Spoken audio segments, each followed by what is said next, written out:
Hey friends, and welcome back to the channel. It's your mate here, ready to break down the week ahead. And let me tell you, if you've been waiting for a sign to dust off your gear, this is it.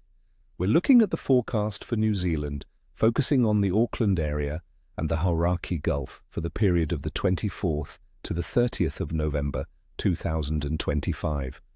This isn't just another week, folks. Based on what I'm seeing, we are heading into a perfect storm of prime fishing conditions.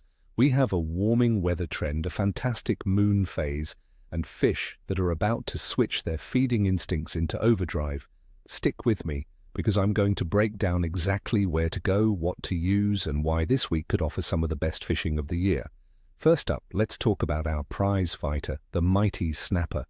November is the absolute prime time for these fish in the Hauraki Gulf. The key driver is the warming water, which is pushing baitfish into the Gulf, and the snapper are right behind them. This is the time of the famous workups. If you see hundreds of gannets diving, that's your sign. Underneath that chaos, snapper and kingfish are going wild, but you don't have to go miles offshore. There's a massive influx of snapper moving inshore right now. I'm talking about places like the worm beds off the east coast bays and the Firth of Thames. My advice? Soft baiting is going to be lethal. A 7-inch jerk shad in a natural baitfish color will be irresistible. If you're a bait fisherman, a big, fresh-cut bait of jack mackerel on a strayline rig cast into the shallows during an evening tide could land you a true spring monster. These fish are hungry and putting on condition before they spawn, so they'll be hitting baits with real aggression. Next, for those who love a real battle, let's talk about the kingfish, the green-backed brawlers of the Gulf. Just like the snapper, kingfish numbers are peaking in November. They follow the bait, so again, the workups are a massive indicator, but you'll also find them patrolling coastal points, channel markers, and reefs. This is the most exciting time to target them on surface lures. A big stick bait walked across the surface is likely to get smashed by a big kingy. It's heart-in-your-mouth fishing, friends. Another killer technique is mechanical jigging. Dropping a 200-gram jig through a bait school and working it back up at speed is a surefire way to get connected. Remember, these fish are incredibly powerful, so make sure your gear is up to the task.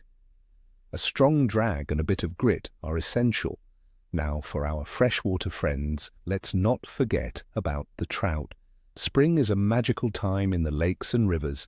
As the weather warms up, insect life explodes, and both rainbow and brown trout start feeding voraciously after the lean winter months. They are trying to regain condition, and their caution can go out the window. In the lakes, you'll find trout cruising closer to the shorelines, making them perfect targets for casting and spinning. A small, flashy lure that imitates a fleeing baitfish will do the trick.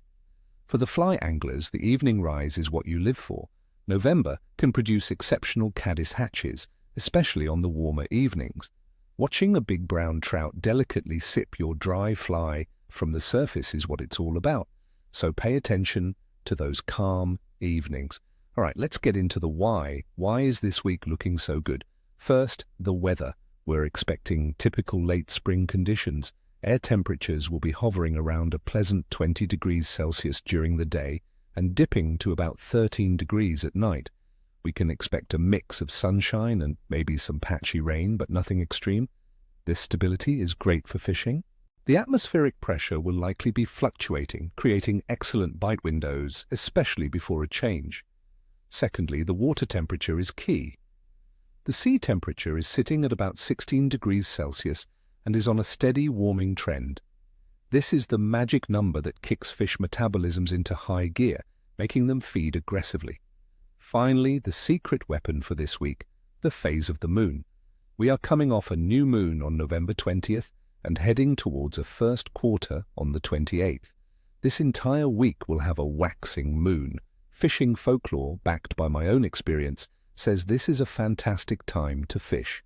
The growing moon creates stronger currents and tidal movements, which gets the whole food chain moving and makes the fish bite.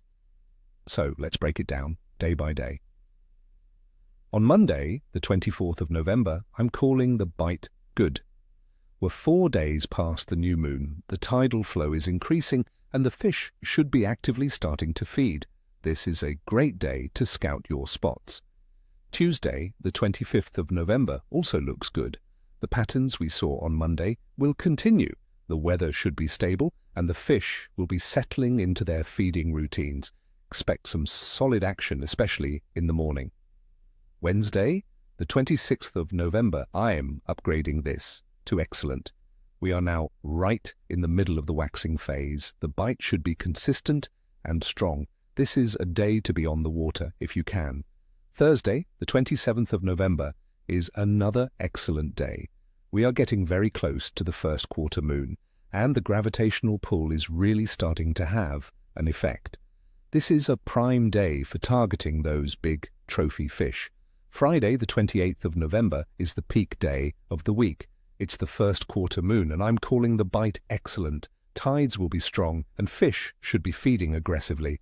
If you can only fish one day this week, make it Friday. Saturday, the 29th of November, the bite will still be good. The energy from the first quarter phase will carry over into the weekend. It's a perfect day to get out there and enjoy some fantastic fishing.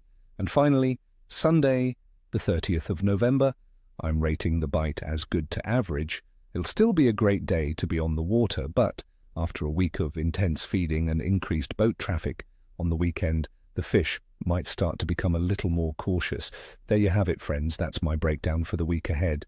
It's looking like an absolutely incredible time to get out there, so I hope you get the chance. As always, tight lines, and may your drag scream. Until next time, ni chłosta, ni cheshui. Don't forget to hit that like button, subscribe if you haven't already, and please drop a comment below. I'd love to hear what your plans are for the weekend. What are you hoping to catch? Share your own observations. I read every single one.